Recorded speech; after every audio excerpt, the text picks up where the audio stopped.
So today we've got some stuff to talk about in the world of MMA. Is Magomed Ankalaev versus Alex Pereira 2 basically confirmed? Was Alex Pereira injured in his matchup at UFC 313 to Magomed Ankalaev? Is Max Holloway now going to be taking on Charles Oliveira for the BMF title? And the reports are coming out that the UFC are set to have a UFC Fight Night event somewhere out of the ordinary in June. So a lot to talk about, none bigger than this right here. The rematch between Magomed Ankalaev and Alex Pereira. Since winning the belt at UFC 313, Ankalaev has been pretty vocal on social media, calling out John Jones, forming a partnership with Tom Aspinall, and just talking about the rematch between him versus Pereira. I'm pretty sure he also called out Jiří Procházka at one point, saying he was a fraud, although I can't remember if that is exactly what he said, but I know he did tweet out at Jiří Procházka.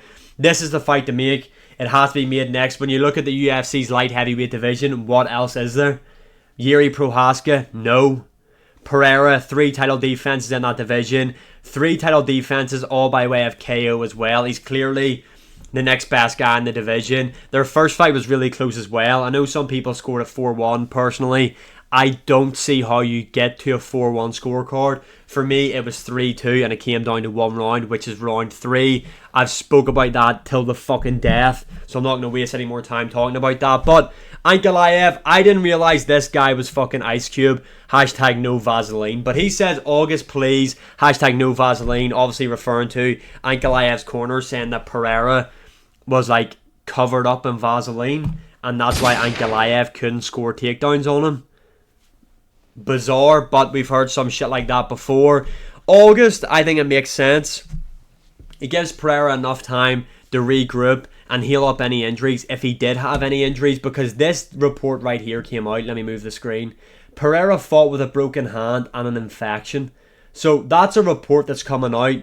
It's came out pretty recently. Now, I haven't seen Pereira talk about the hand injury or if he fought with an infection, but I don't know now if I've seen this. This is just adding to my coat, because the more I think about it, I'm like, fuck, Pereira just was really slow. And he wasn't really letting his hands go either. So I'm kind of thinking, maybe this is true. Maybe Pereira was injured. But it probably just comes down to the fact of Pereira couldn't find his range in there against Ankalaev. And Ankalaev, he just has a hard style for Pereira to deal with on the feet. He was very aggressive leading the dance. And he's a southpaw. That maybe caused Pereira problems. The speed of him as well, though. Like, I didn't realise Ankalaev was that quick. Or maybe it's actually not that Ankalaev is that quick. It's just Alex Pereira is that slow. Maybe that we didn't pick up on that because he was knocking everybody out. This shit annoys me though. This just caught me at the corner of my eye. All of the Umar fans claiming he lost because of a broken hand are now saying Alex has excuses. Yo, can I be honest? The Dagestani fighter fan base is the worst in the sport. Like, nothing even comes close to these people. Yo, Umar broke his fucking hand in the fight, low bro. Pereira went into the fight with a broken hand. Now, I don't even know if this is true. I could just be defending this article and it could be the biggest load of shit. But I want to talk about it because to me it kind of makes sense. Like, Pereira wasn't Pereira in that matchup. Yes, he was letting the leg kicks go. But really, there was nothing from the hands. Like, he really wasn't landing anything of note to the head of Magomed Ankalaev in there. Now, again, this might just be Ankalaev's that good. Because I would probably say Ankalaev is a better out-and-out boxer, maybe, than Pereira. I'm starting to question if I actually believe that. But yeah, Pereira couldn't get anything going with the hands in that matchup. All his striking success really came from leg kicks. And that high kick that he landed in the 5th round that I thought hurt Ankalaev. But I've been crucified in the comment section for saying that. But it's just something to take note. Was he injured? Was he not? Am I coping? Let me know in the comments below. Let's move on to this one right here. Max Holloway, Charles Oliveira 2. Now look, nothing has been confirmed yet. Obviously, Oliveira's been having a bit of a moment this week in terms of news reports coming out of him in the social media world. Chael Sonnen, yes, Chael P. Sonnen, shout out to the GOAT. I don't know why I believed this guy when I fucking seen it. But he had said that Oliveira was saying he wouldn't fight Ilia Topuria unless it was for the lightweight title. Then Oliveira came out himself and said that isn't true, and he believes that he could knock out Ilia Topuria. Absolute banger matchup, by the way.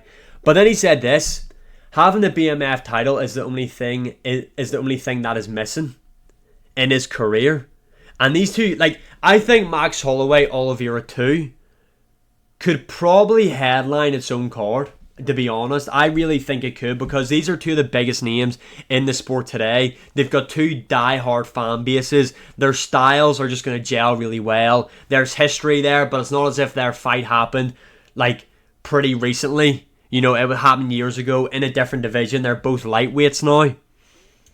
I think it could be a fun fight. Now, it kind of ruins my matchmaking in my video I made 2 days prior, so I might need to rejig things. Personally, I think I match-made the division very well. If you haven't seen that video, go back and watch it. This would throw a spanner in the works in terms of what I match-made. But this is a class matchup. Look, like I said, they fought before. Max Holloway won. I'm pretty sure that was the weird one where Oliveira's like collarbone. Something happened to it and he kind of just slumped and sat against the cage. Something unusual happened, but then he's obviously moved up to the lightweight division. He's a top 3 lightweight of all time in my opinion. His title reign was so entertaining. The way he was beating up Poirier, beating up Gaethje. Like, the way he beat Gaethje, I don't think gets spoke about enough.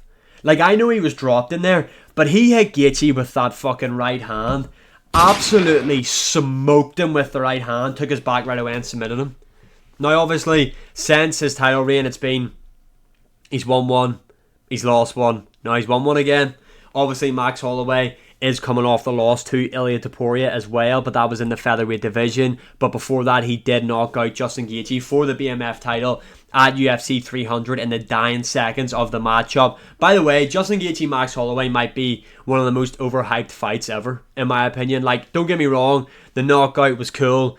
That's what everyone remembers from it. But when you watch that fight from start to finish, Max Holloway's just piecing him up. Like, that's all it is. It's just a one-sided beatdown from Max Holloway. But the rematch, let's stick to this right here. I think Max Holloway would win the rematch, to be honest, as well.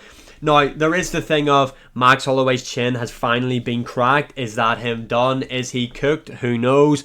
Oliveira obviously is a big puncher, and he's very aggressive as well. Both guys want to lead the dance. These guys don't want to be on the back foot picking shots. They want to be the one leading the dance, pushing their opponent back. Oliveira's Muay Thai's great. Max Holloway's boxing's great. The volume of Max Holloway. Obviously, Oliveira does have the grappling advantage. I think Oliveira would have success with the grappling if he was to use it, although Max Holloway does have really good takedown defense. However, I don't know if Oliveira would. Oliveira doesn't shoot like a traditional single leg, double leg. All his stuff comes from the clinch, like trips and sweeps and stuff like that. That's where he normally has success, getting his opponents down. And obviously, if he gets in the clinch, trying to move to your back, similar to how he submitted Dustin Poirier. This would be a fun one, really would be, but I would go with Max Holloway. His volume and his boxing, I think, would catch up with Oliveira in the later stages of the fight. I don't know if Oliveira has the gas tank to go with Max Holloway for 5 rounds at the pace that Max Holloway fights at. So I would pick Max Holloway to win this. I think Max Holloway might actually be able to TKO Charles Oliveira, maybe late 3rd, early 4th round. That would be my prediction for that matchup. I would love to see it. If it can happen, make it happen. International Fight Week co-main event. It would be a fun spot there. And finally, to round it off, the UFC are apparently going to be hosting a fight night in Azerbaijan. Now, the only fighter I know off the top of my head that is in the company that is a big enough name would be Rafael Fiziev. So he would obviously be on the card. Is he big enough to main event that card? Probably, because it's his hometown, but on a 2-fight losing streak. But this would be a good way to debut Rafael Fiziev. I need to sneeze, holy fuck. This would be a good way to debut Rafael Fiziev in the UFC's featherweight division. You know, he's talking about making the move down there, so you can maybe have him in there against the likes of who could he fight? Fuck, I actually don't know who's in the rankings. The winner of Lerone Murphy, Josh Emmett, or that might be a bit too high. Him versus Edson Barboza would be a banger. That one just hit me there. Edson Barboza, Rafael Fiziev would be an absolute banger for like a co-main event for that. But this is good. This is what the UFC should be doing. take these fight nights all over the world, take them to places that you normally wouldn't have went to, because I'm sure they'll sell out this arena or wherever it's going to be pretty quickly if this does happen, and this will beat just watching an event in the Apex. This is good. This is what the UFC need to do. Get the fuck out of the Apex, take the fight nights on the road, go to all these different places.